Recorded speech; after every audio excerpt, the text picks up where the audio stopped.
rincones, rincones. Pequeño demonio.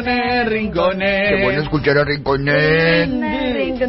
Rincones. Siberia. Rincones. Ese coro de Siberia me mata. Aguante yo. Hay mucha... La gente en la calle me para y me dice que amerita casi 2 espectáculos. Sí. Uno Cindy Sibeira y uno Sibeira solo con el... Sí. Me pare, qué sé yo. Totalmente de acuerdo. Hay que darle una vuelta de rosca.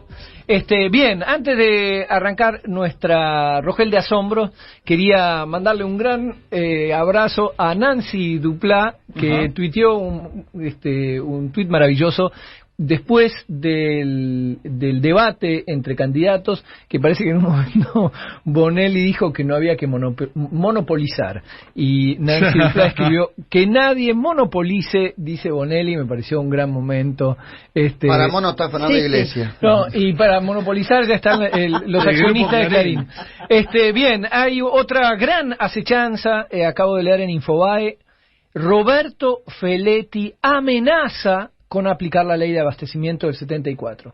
Amenazar con aplicar la ley, esto ni Atila se atrevió a tanto. Es como un oxímoron en el mismo sentido, o sea... El narcochavismo es una ley... amenaza con aplicar la ley. Esto es absolutamente terrible. Pero bueno, recuerdan que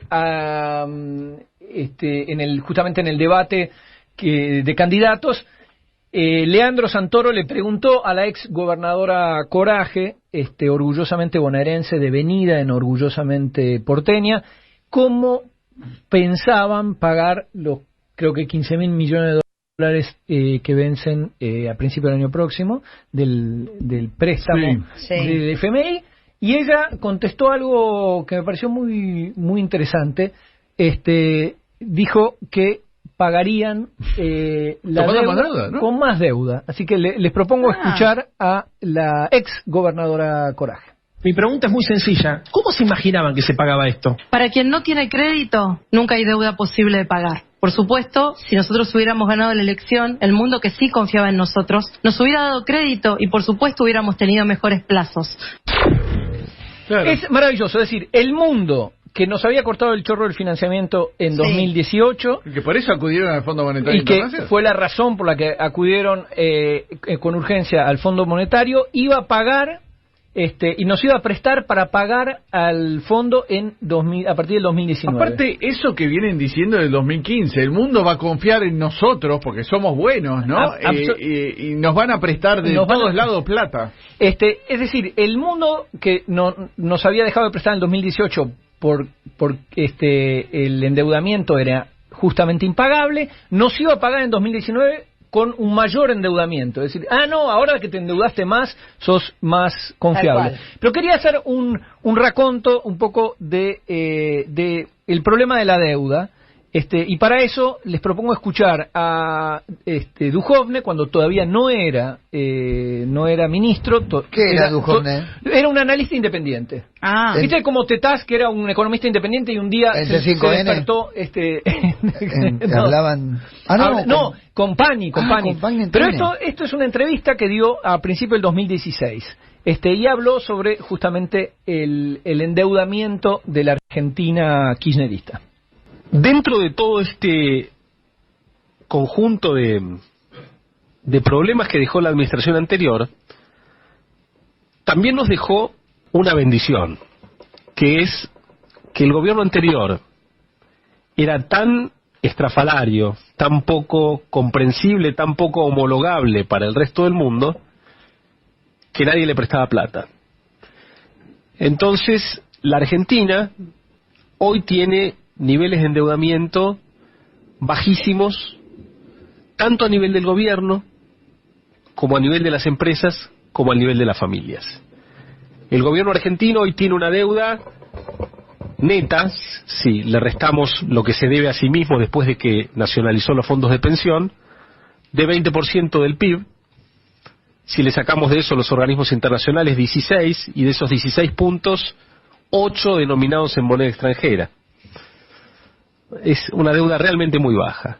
Las empresas tienen un endeudamiento inferior a 1/3 de su patrimonio. Son niveles de apalancamiento bajísimos, Bajísimo. ¿Quién habla Amado? Claro, era lo que decía Duhovne eran malísimos, eran una catástrofe, y como eran una catástrofe el mundo no les prestaba, y entonces heredamos estrafalarios, le digo. Estrafalarios. Ellos heredaron un país desendeudado, no solo a nivel país, a nivel de Estado, sino también a nivel de las empresas y de las familias. ¿Qué pasó en 2 años? Bueno, ¿qué pasó? Macri, a principio del 2018, anunciaba lo siguiente. El problema que tenemos es que somos de los países del mundo que más dependemos del financiamiento externo, producto del enorme gasto público que heredamos y que estamos ordenando. Frente a esta nueva situación, y de manera preventiva, he decidido iniciar conversaciones con el Fondo Monetario Internacional para que nos otorgue una línea de apoyo financiero. Hace minutos hablé con Christine Lagarde, su directora, y nos confirmó que vamos a arrancar hoy mismo a trabajar en un acuerdo. ¿Qué pasó para que en apenas 2 años, es decir, desde el principio del 2016, donde Duhovne dice, la deuda no es un problema, que no debemos guita al mundo, no debemos guita en divisas, a que Macri diga 2 años después, dependemos del financiamiento externo? ¿Qué pasó? Pasó Cambiemos. Duró. Mirá lo que decía Duhovne. Entonces, yo diría que este gobierno asumió con una ventaja clara, que era su capacidad de endeudarse, producto de la baja deuda que le había dejado el gobierno anterior.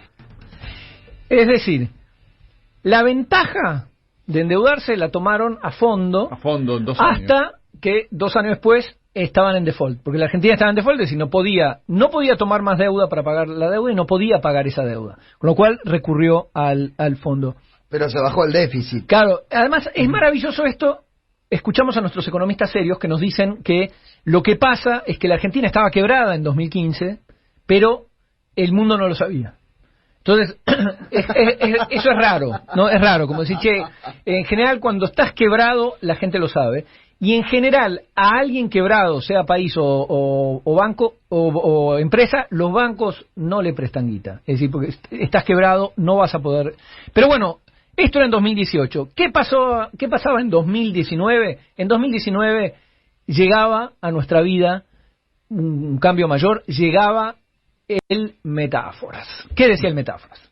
Bueno, un poco es semántica, pero el perfilamiento que nosotros proponemos no es sin quita, con los pagos de intereses, mientras esto es importante, mientras se debate, ya sea en el Congreso para la ley local o en los ámbitos internacionales para la deuda bajo jurisdicción extranjera, con las cláusulas de acción colectiva, los pagos de la deuda siguen vigentes, o sea, no se interrumpen, ¿sí? Así que es una extensión, una negociación voluntaria de extensión de plazos en el caso de la deuda de mediano y largo plazo, estoy hablando, y eso es lo que se llama reperfilamiento o perfilamiento de deuda, cambiar los vencimientos, pero no el resto de las condiciones. Maravilloso. En este reperfilamiento, digamos, lo que estaba haciendo el ministro de Hacienda, Hernán Lacunza, es anunciar medidas para alivianar la carga financiera y lograr una estabilidad cambiaria. Se aplazaron pagos de letras, se pospusieron vencimiento de bonos y se buscó una renegociación de los vencimientos con el FMI al que se le había pedido guita el año anterior. Es decir, renegociaron, defoltearon la propia deuda que habían tomado. Eso es algo novedoso en nuestra historia en general. Defoltean los gobiernos siguientes. Bueno, no, esto defoltearon deuda en pesos los genios de deuda en pesos fue inédito. Ahora vos está buenísimo lo que estás haciendo por la parábola en tan poco tiempo, lo que consiguieron de un país casi desendeudado. Era el 8% del PBI en dólares, dijo que estaba, que era bajísimo. ¿Era bajísimo? Incluso el sector privado también era bajísimo. Absolutamente. Y llega Macri que te dice, no, tuvimos que endeudarnos porque teníamos déficit. No, el déficit se resuelve aumentando ingresos o disminuyendo ingresos, pero no tiene nada que ver un déficit en pesos con una deuda que tomás en dólares. Y para terminar, hay un audio del amigo de la cuenta Alto Candombe, que suelo saquear de Twitter, con un audio que hicieron en Sobredosis de TV con nuestra compañera Julia Estrada, que explica muy bien esto de la platita.